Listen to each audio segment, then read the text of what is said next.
Messages to Young People. Chapter 7. Standards of Efficiency. Grave responsibilities rest upon the youth. God expects much from the young men who live in this generation of increased light and knowledge. He expects them to impart this light and knowledge. He desires to use them in dispelling the error and superstition that cloud the minds of many. They are to discipline themselves by gathering up every jot and tittle of knowledge and experience. God holds them responsible for the opportunities and privileges given them. The work before them is waiting for their earnest effort, that it may be carried forward from point to point as the time demands.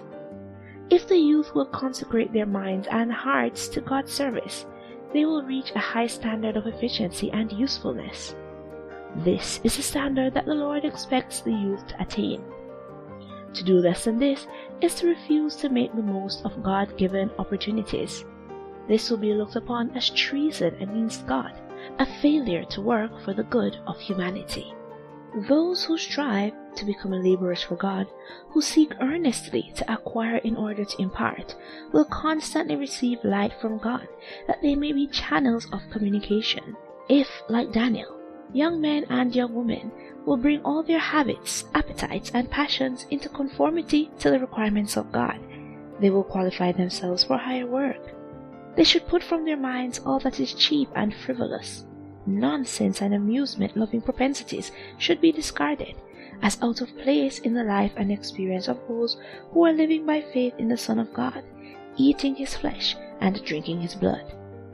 They should realize that though all the advantages of learning may be within their reach, they may yet fail of obtaining that education which will fit them for work in some part of the Lord's vineyard. They cannot engage in God's service without the requisite qualifications of intelligent piety. If they give to pleasure and amusement the precious mind that should be strengthened by high and noble purposes, they degrade the powers that God has given them, and are guilty before Him, because they fail to improve their talents by wise use. Their dwarfed spirituality is an offense to God. They taint and corrupt the minds of those with whom they associate. By their words and actions, they encourage a careless inattention to sacred things. Not only do they imperil their own souls, but their example is detrimental to all with whom they come in contact. They are utterly incompetent to represent Christ. Servants of sin, careless, reckless, and foolish, they scatter away from Him. Those who are satisfied with low attainments fail of being workers together with God. To those who let the mind drift where it will drift if not guarded, Satan makes suggestions which so fill the mind that they are trained in his army to decoy other souls. They may make a profession of religion, they may have a form of godliness, but they are lovers of pleasure more than lovers of God. There are youth who have a certain kind of cleverness which is acknowledged and admired by their associates, but their ability is not sanctified. It is not strengthened and solidified by the graces and trials of experience, and God cannot use it to benefit humanity and glorify His name.